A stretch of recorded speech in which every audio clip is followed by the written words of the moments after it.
Hey there, history nerds and curious weirdos. Welcome to Naked History Debrief, the companion commentary to our main Naked History episodes. Think of this as the after party, the extended footnote, or maybe just that drawer full of cool stuff that didn't quite fit in the main story. This week, we're circling back to one of my favorite feathery fiascos, the Great Emu War of 1932. If you haven't listened to that one yet, pause and go do that. Trust me, you'll never look at birds or bureaucrats the same way again. So without further ado, let's take a deep dive into the most bizarre war that has ever been fought.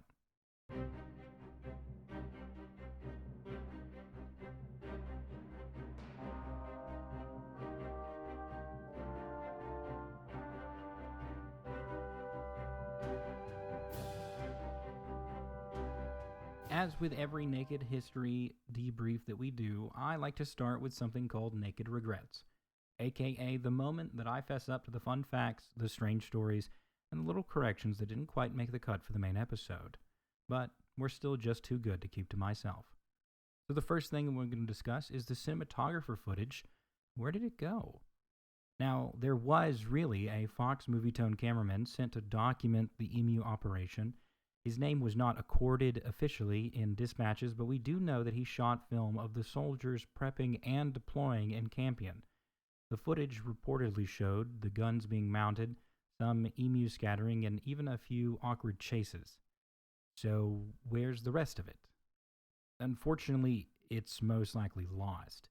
While Movietone archived many newsreels from the era, regional Australian military footage was considered low priority for preservation.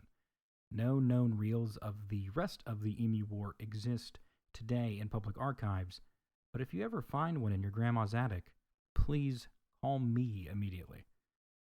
Now you can actually see this footage on YouTube. If you just search Emu War 1932, you'll get some of the very beginning of the operation. Our second Naked Regret is covering camels. Were they actually considered for the Emu War? Kind of.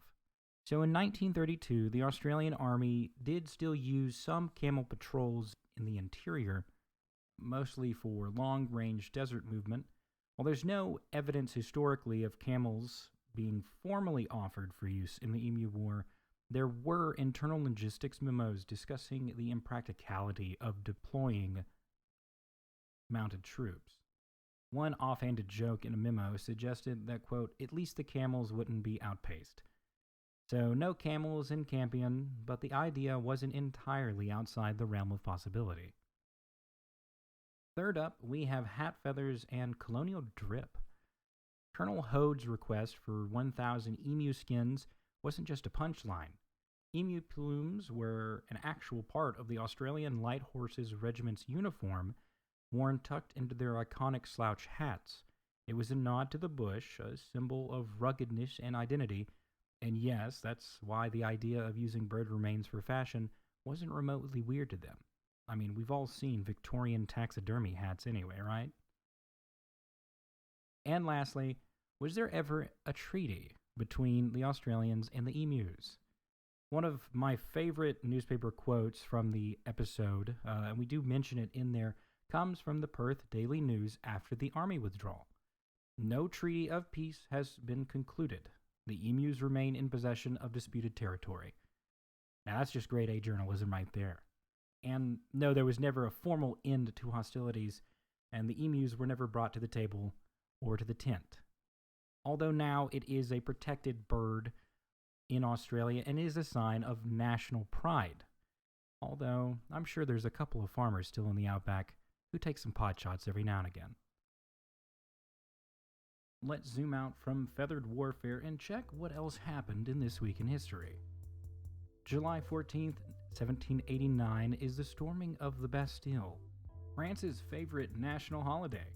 A Paris mob stormed the Bastille prison, kicking off the French Revolution. Now, there were only 7 prisoners inside, but symbolically, it was the fall of tyranny. The revolution would go on to reshape not only France, but the world. Also, heads would roll. Literally. July 15, 1971, Nixon announced his trip to China.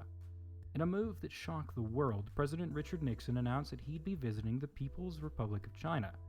Now, this was huge. China had been politically isolated since 1949, and the visit, which actually took place in 1972, marked the beginning of modern Sino-American diplomacy.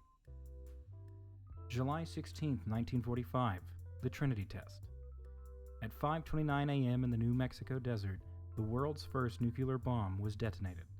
The Manhattan Project had succeeded. The age of atomic warfare had officially begun. Physicist J. Robert Oppenheimer later recalled a line from the Bhagavad Gita, "Now I am become death, the destroyer of worlds." So remember that whenever you're having your next bad day at work, sipping your morning coffee. Up next, July 17, 1918, the execution of the Romanovs. Russia's imperial family, Tsar Nicholas II, his wife Alexandria, and their 5 children were executed by Bolsheviks in Yekaterinburg. The act ended centuries of Romanov rule.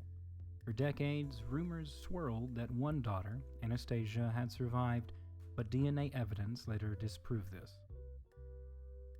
July 18th, 64 CE, the Great Fire of Rome begins. A massive fire breaks out in the city of Rome.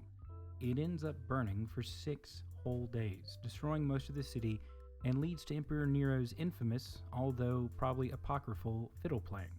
Nero later blamed Christians, leading to a widespread persecution. The lesson? I guess always have a scapegoat ready when your city's on fire. And lastly, July 19th, 1848, the Seneca Falls Convention. The first women's rights convention in the U.S. kicks off in Seneca Falls, New York. Organized by Elizabeth Cady Stanton and Lucretia Mott, it produced the Declaration of Sentiments, modeled after the Declaration of Independence, which demanded the right to vote. It took 72 more years, but eventually women did get the right to vote. And that's it for today's episode of Debrief. From lost film reels and rejected camel tactics to Bastille mobs and atomic blasts, it's been quite a ride. If you enjoyed the Emu War episode, do me a favor, rate, review, subscribe, or shout "for the birds" into a wheat field until someone makes eye contact with you. I'm not picky. Have any corrections? Maybe some questions or a couple of suggestions? Feel free to drop us a line on our socials at Naked History Podcast. As for the next episode of Naked History, we're going to be taking a deep dive and a little bit of a fascinating look into the dark underground of Paris. More specifically, we're going to be unearthing the mystery of the Paris catacombs. Until then, I've been Dyllan Gasaway, and this has been Naked History Debrief. Remember to always stay weird, stay curious, and stay naked, historically speaking. Have a good one.